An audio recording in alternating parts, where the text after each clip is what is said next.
So ESOA provides a platform for collaboration for satellite operators globally and a unified voice for our sector. Our vision is very much a world where policymakers improve the state of the world by continuously bridging digital, education, health, social, gender, and economic divides across diverse geographies, across mature and developing economies, and in remote places, whether they're on land, at sea, or in the air. And this marries very well with the ITU's own mission of connecting the world. And for ESOA, the most fundamental benefit of our membership of ITU-D is that it helps us connect with those policymakers and with international organizations so that we can make sure that they have the information they need to leverage satellite solutions to achieve not only their own national objectives, but also to support the achievement of the United Nations Sustainable Development Goals. From our experience in engaging with the ITU, we can see that the ITU really brings together both the public and private sectors in a dialogue with each other on a more or less equal footing, and that is really something to be highly appreciated. ITU-D, largely also thanks to the drive of its director Doreen, pulls everybody in the same direction.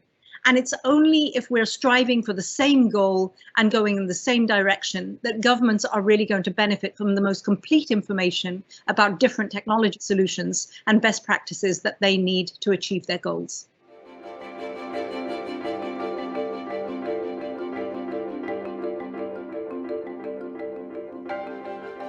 So the ITU effectively influences policy, and ITU-D has been instrumental in providing guidelines to member states, whether to support countries when facing an emergency or even a pandemic, or whether advising them on how to achieve last mile connectivity. It is clear that in this process, industry stakeholders have to be involved. Industry has the ground experience of how to roll out networks, how to deal with regulators, what issues come up when trying to secure licenses. And we can provide useful benchmarks as to what works well in some countries and what can be done better in others.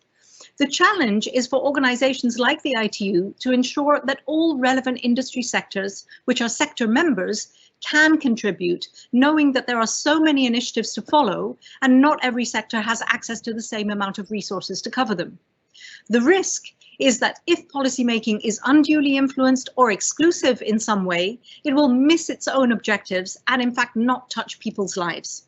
The opportunity, on the other hand, is to involve everyone and so give policymaking the best chances of success, because by getting it right, we do transform people's lives.